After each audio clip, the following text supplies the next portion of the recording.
श्रीनगर में फिर एक बार बारिश शुरू हो गई है। हल्की बूंदाबांदी आ रही है और जिस तरह से काले घने बादल छाए हुए हैं, जाहिर सी बात है रात के समय बारिश तेज होने से जलस्तर बढ़ने का खतरा इससे और बढ़ जाता है।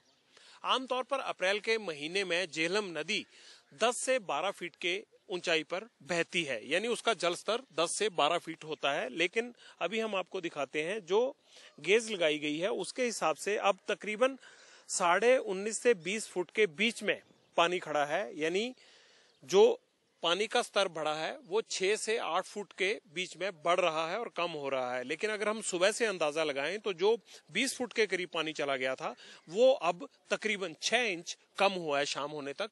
और अगर ये पानी का स्तर तभी कम होगा अगर बारिश नहीं आती है तो ऐसे में बारिश का ये आना और ज्यादा अंदेशे और खतरे को बढ़ाता है, क्योंकि रात को ही अक्सर ज्यादा बारिश पड़ती है जिस कारण सुबह जलस्तर काफी बढ़ा हुआ मिलता है।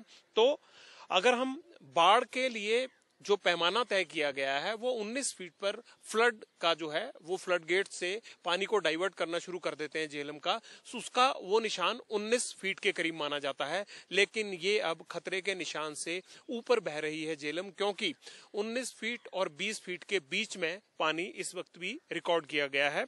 और लगातार जो लोकल यहाँ के लोग हैं वो इस गेज को देखने आते हैं कि पानी कम हो रहा है या बढ़ रहा है। खासकर जो हाउस बोट और निचले इलाकों में रिहायशी घरों में रहने वाले लोग हैं उनकी चिंता ज्यादा है। उनको ये लगता है कि अगर किसी भी तरह से तटबंध के ऊपर से पानी निकलता है तो उन हालात में एक बार फिर आबादी वाले इलाकों को नुकसान पहुंच सकता है, जैसा कि 2014 में पहुंचा था। यही वजह है कि लोग झेलम नदी के किनारे इस गेज को देखने के लिए और पानी कितना बढ़ रहा है या कम हो रहा है उसका यहाँ पर सीधा सीधा आंकलन करने के लिए यहाँ पहुंच रहे हैं।